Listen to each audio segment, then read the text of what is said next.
Hello, welcome back to my channel. You're watching Anecdotes and this is Aisha. If you're here for the first time, subscribe ചെയ്യാൻ മറക്കല്ലേ.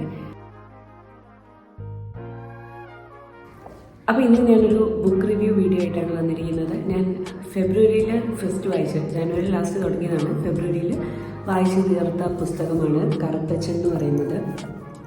കറുത്തച്ഛൻ എഴുതിയിരിക്കുന്നത് എസ് കെ ഹരിനാഥാണ്.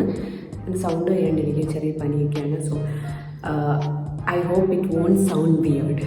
എന്തായാലും 10ാം പതിപ്പാണ് എൻ്റെ കയ്യിലിരിക്കുന്നത്. ഒരു നോവലാണ് കേട്ടോ. മലയാള സാഹിത്യത്തിൽ ഭീതിയുടെ പുത്തൻ ചരിത്രം സൃഷ്ടിച്ച അത്യുജ്വല രചന എന്നൊക്കെ പറഞ്ഞിട്ടാണ് ഫ്രണ്ടിൽ കൊടുത്തിരിക്കുന്നത്. ഗ്രീൻ ബുക്സ് ആണ് പബ്ലിഷ് ചെയ്തിരിക്കുന്നത്.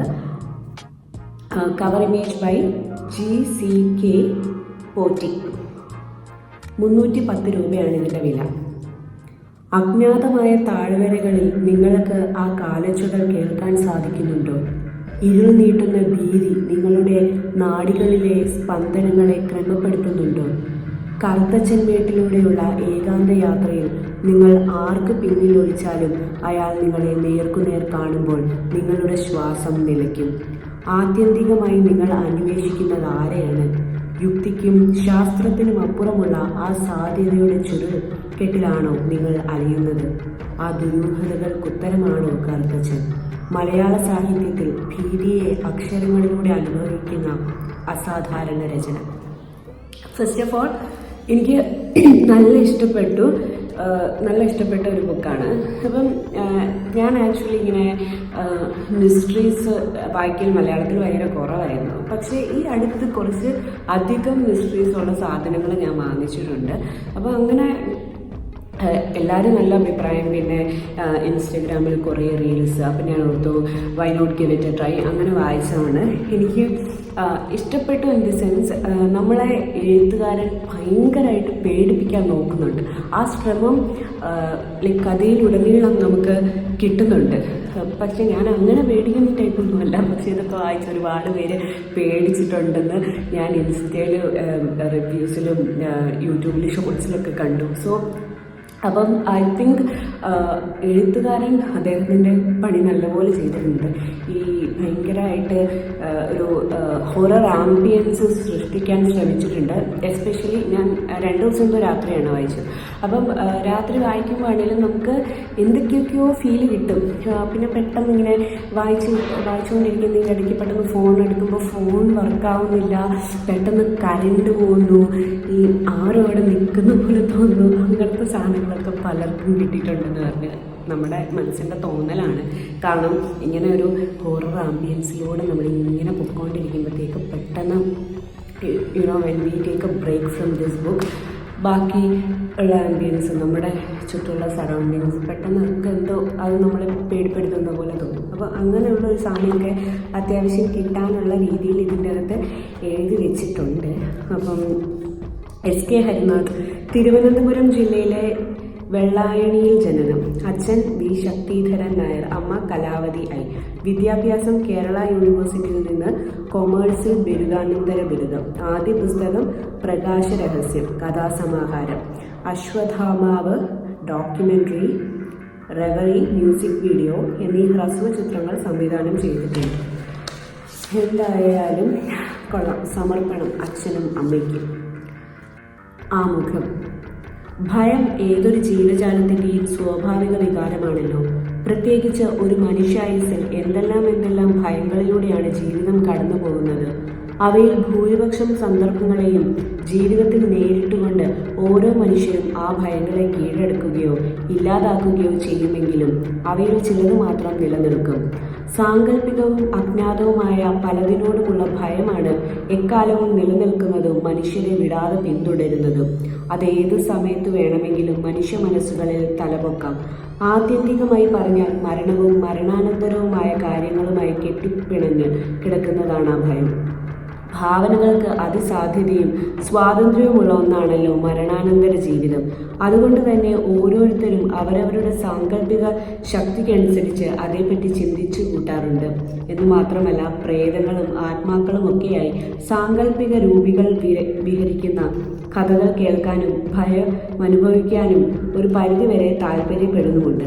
വെറുതെ ഇരുട്ടിലേക്ക് നോക്കി പലതും സങ്കല്പിച്ചു കൂട്ടാനും രാത്രി മുറിക്കുള്ളിൽ സുരക്ഷിതനായിരുന്നു കൊണ്ട് പുറത്തെ ശബ്ദങ്ങളിലോ അനക്കങ്ങളിലോ ശ്രദ്ധിച്ച് ഭയപ്പെടാനുമൊക്കെ ഒരു ലഹരി എന്ന പോലെ ഇഷ്ടപ്പെടുന്നവർ എത്രയോ. ഭയപ്പെടുത്തുന്ന കഥകളും അനുഭവങ്ങളുമൊക്കെ മനുഷ്യ മനസ്സിൽ പതിയുന്നത് പോലെ തന്നെ അത്തരം കഥകൾ ഒരു പ്രദേശത്തിന് നൽകുന്ന നിഗൂഢമായ സൗന്ദര്യമാണ് മറ്റൊന്ന്.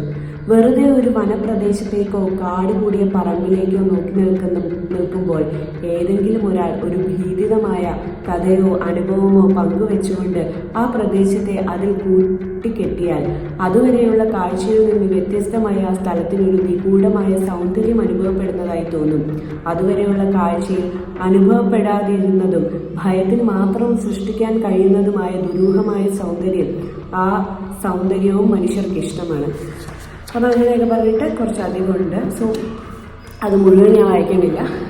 എന്തായാലും ഇതിൻ്റെ സ്റ്റോറി എന്ന് പറഞ്ഞാൽ ഇതിപ്പം സർപ്രൈസും സസ്പെൻസും ഷോക്കും ഒക്കെ ഉള്ള സാധനമാണെങ്കിൽ മൊത്തത്തിൽ കഥയൊന്നും പറയാൻ പറ്റില്ല. പക്ഷേ നമ്മുടെ സ്റ്റാർട്ടിങ്ങിൽ ഷെഫീഖ് എന്ന് പറയുന്ന ഒരു ചെറുപ്പക്കാരനുണ്ട്. അദ്ദേഹമാണ് ഈ കഥയിലെ പ്രധാന കഥാപാത്രങ്ങളിൽ ഒരാൾ.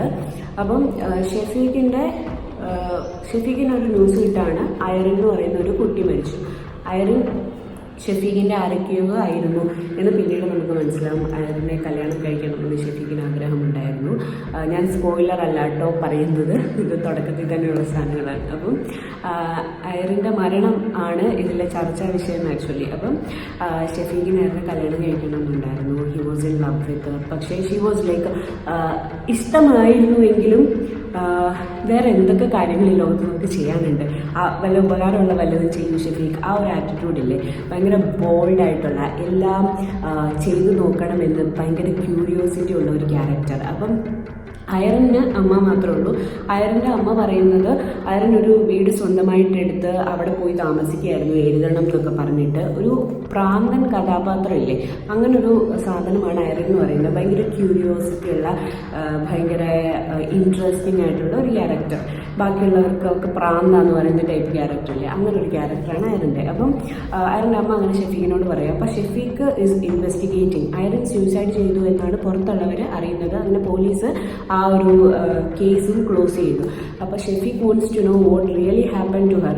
അവർ 3 വർഷം കണ്ടുമായിട്ട് ബന്ധമൊന്നുമില്ല, പണ്ട് റിലേഷനിലായിരുന്നു. ആൻഡ് ഇറ്റ് എൻഡഡ്, അത്രയേ ഉള്ളൂ. എന്നാലും ഷെഫീഖിന് അവളെ കല്യാണം കഴിക്കണമെന്നോ അവൻ്റെ വീട്ടിൽ കൊണ്ടുവരണമെന്നൊക്കെ ആയിരുന്നു ആഗ്രഹം. അപ്പം അവൾ താമസിച്ചിരുന്ന ആ വീട്ടിലേക്ക് പോവാണ്. ആ വീടെന്ന് പറയുന്നത് ഭയങ്കര ദുരൂഹമായ ഒരു വീടാണ്. അപ്പോൾ അവിടുത്തെ ഓണർ അവിടെയുണ്ട്. അപ്പോൾ അയാളോട് ഇയാൾ കാര്യം തിരക്കുമ്പോഴത്തേക്കും ഓണർ പറയുന്നത് അത് പുള്ളിയുടെ മോനും മരുമോളും കൊച്ചും താമസിച്ചിരുന്ന വീടായിരുന്നു.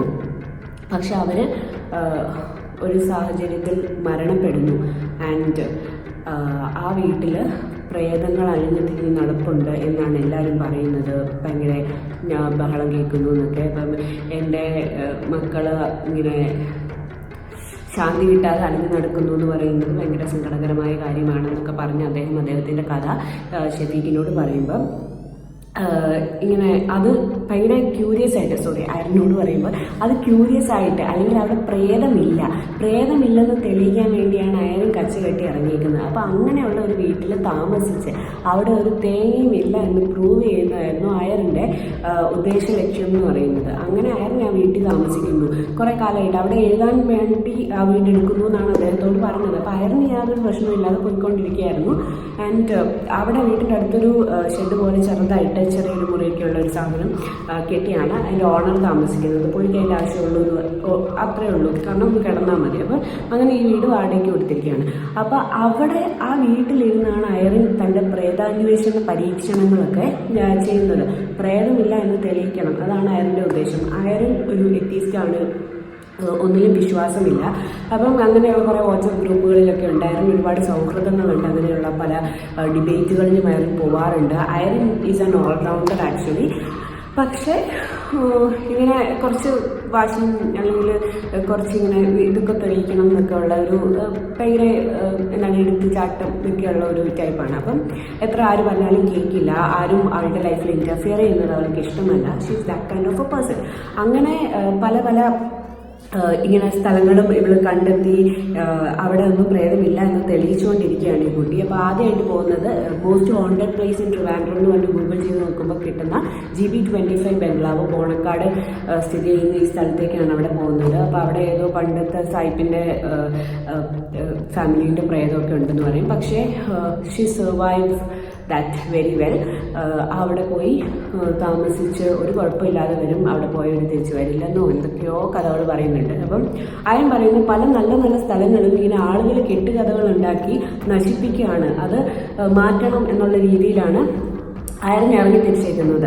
അങ്ങനെ ഇതുപോലെ പല സ്ഥലങ്ങളും ആളുകൾ പറയുന്നത് കേട്ട് പോകാറുണ്ട്. അങ്ങനെയാണ് ഒരു ദിവസം ഫ്രണ്ടിൻ്റെ പണ്ട് ഒരു ന്യൂസ് പേപ്പറിൽ റൈസിംഗ് ഇന്ത്യ ന്യൂസ് പേപ്പറിൽ വർക്ക് ചെയ്തുകൊണ്ടിരുന്നപ്പം ഒരു ഫ്രണ്ട് ഉണ്ടായിരുന്നു, രമ്യ എന്ന് പറയുന്നത്. അപ്പോൾ രമ്യ പറയുന്നു രമ്യയുടെ വലിയച്ഛനോ ഒരു റിലേറ്റീവ് ഇങ്ങനെ പ്രേതങ്ങളോട് സംസാരിക്കാറുണ്ടെന്ന്. അപ്പോൾ അയാൾ ഫൈൻസ് ഇറ്റ് സോ ഇൻട്രസ്റ്റിംഗ്, ഭയങ്കര ഇൻട്രസ്റ്റിംഗ് ആയിട്ട് തോന്നുന്നു. അങ്ങനെ അദ്ദേഹത്തിനോട് പോയി സംസാരിക്കുന്നു. അപ്പം that was not a healthy conversation at all. Because ആ മനുഷ്യൻ പ്രേതങ്ങളോട് സംസാരിക്കുന്നതാണ്. ആ മനുഷ്യൻ്റെ ചിന്തയിൽ അല്ലെങ്കിൽ ആ മനുഷ്യൻ്റെ കാഴ്ചപ്പാടിൽ പ്രേതങ്ങളുണ്ട്. പക്ഷെ അയാൾ is like what the hell is he saying, പ്രേതമൊന്നുമില്ല എന്നൊക്കെ പറയുമ്പോൾ ആ മനുഷ്യൻ is not open for a debate. കാരണം പുള്ളിയുടെ വിശ്വാസം പ്രേതമുണ്ടെന്ന്. അയറെന്ന് പറയുന്നത് പ്രേതമില്ല എന്ന് പറയുന്നു. അപ്പം അദ്ദേഹം പറയുന്നു ഒരു സ്ഥലം ഞാൻ പറഞ്ഞുതരാം എന്ന് പറഞ്ഞിട്ട് പറഞ്ഞു കൊടുക്കുന്ന ഒരു സ്ഥലമാണ് കറുത്തച്ഛൻമേട്. അവിടെ നിന്നാണ് കറക്റ്റ് കഥ ആക്ച്വലി ആരംഭിക്കുന്നത്. കറുത്തച്ഛൻമേട്ടിലേക്കുള്ള യാത്ര. ഈ കറുത്തച്ഛൻമേട് അധികം ആർക്കും അറിയത്തില്ലാത്ത സ്ഥലമാണ്. അപ്പം ഇത് ഒരു വഴിയൊക്കെ ഇങ്ങനെ പറഞ്ഞു കൊടുക്കും. കാട്ടിലെ ഒരു സ്ഥലത്ത് പോയിട്ട് നരിപ്പാറ, ആറാനക്കാട് എന്നൊക്കെ പറഞ്ഞിട്ട് കുറേ സ്ഥലങ്ങൾ പറയും. എന്നിട്ട് അത് കാട്ടിലേക്ക് കയറുന്ന ഒരു വഴിയുണ്ട്. അതിൻ്റെ അകത്തേക്ക് പോകുമ്പോഴത്തേക്കും കറുത്തച്ഛൻമേട് എന്ന് പറയുന്ന ഒരു സ്ഥലമുണ്ട്. ആ സ്ഥലം കണ്ടുപിടിക്കുക, നിനക്ക് നിൻ്റെ വിശ്വാസം ഒക്കെ തെറ്റായിട്ടൊന്ന് ബോധ്യപ്പെടും എന്നൊക്കെ പറഞ്ഞിട്ട് അയറിനെ പറഞ്ഞു വിടുവാണ് അങ്ങോട്ട്. അവിടം വരെ അയരൻ ഡയറിയിൽ എഴുതിയിട്ടുള്ളൂ. അത് കഴിഞ്ഞ് എന്ത് സംഭവിച്ചു, അയരൻ ശരിക്കും അവിടെ പോയോ എന്നൊന്നും ആർക്കും അറിയില്ല. അപ്പോൾ അവിടെയാണ് ഷെഫീഖിന് ഇൻവെസ്റ്റിഗേഷനുള്ള തുമ്പ് കിട്ടുന്നത്. അവിടെ നിന്ന് ഷെഫീഖ് ഇൻവെസ്റ്റിഗേറ്റ് ചെയ്യുവാണ്. കൂടെ പലരും പല വഴിക്കൽ വെച്ചും കൂടുന്നു. അങ്ങനെ ഒരു ഇതുപോലെയുള്ള ഒരു ചാനലൊക്കെ നടത്തുന്ന ഒരു പുള്ളിക്കാരനുണ്ട്, നോഷി എന്ന് പറയുന്നത്. അപ്പോൾ അദ്ദേഹവും കൂടെ കൂടുന്നു. അങ്ങനെ ഇവർ ആ പറഞ്ഞ സ്ഥലമൊക്കെ കണ്ടുപിടിച്ച് ഇങ്ങനെ പോവുകയാണ്. പോകുമ്പോൾ ഓരോ തവണയായി ഇവർക്കിങ്ങനെ ഓരോ ദുരന്തം സംഭവങ്ങൾ ഉണ്ടാകുന്നു. പിന്നെ അവർ ഇൻവെസ്റ്റിഗേറ്റ് ചെയ്യുവാണ്. വാട്ട് റിയലി ഹാപ്പൻഡ്, അയാൾ ശരിക്കും അവിടെ ഉണ്ടായിരുന്നോ, അയാൾക്ക് എന്താണ് സംഭവിച്ചത് എന്നതൊക്കെയാണ് കഥയിലിരിക്കുന്നത്. ഭയങ്കരമായിട്ട് ക്യൂരിയോസിറ്റി നമുക്ക് തോന്നുന്ന ഒരു സാധനമാണ്. വാട്ട് നെക്സ്റ്റ് എന്നുള്ളൊരു സംഭവം കിട്ടുന്നതാണ്. So sounds and all, I guess everything is fine. എന്തായാലും വായിച്ചപ്പോൾ ഭയങ്കര ഇൻട്രസ്റ്റിംഗ് ആണ്. കാരണം നമ്മൾ സാധാരണ വായിക്കുന്ന ഹാപ്പി സ്റ്റോറീസ് അങ്ങനെയൊന്നുമല്ല. ഭയങ്കര ഇൻവെസ്റ്റിഗേഷൻ ത്രില്ലേഴ്സൊക്കെ ഇഷ്ടപ്പെടുന്ന ആളുകൾക്ക് ഭയങ്കര ഇഷ്ടപ്പെടും. ആൻഡ് കവറൊക്കെ നല്ല രസമുണ്ട്. സി കറുത്തച്ഛൻ. അപ്പം എല്ലാവരും കറുത്തച്ഛൻ വായിച്ചു നോക്കൂ. Thank you so much for watching. By.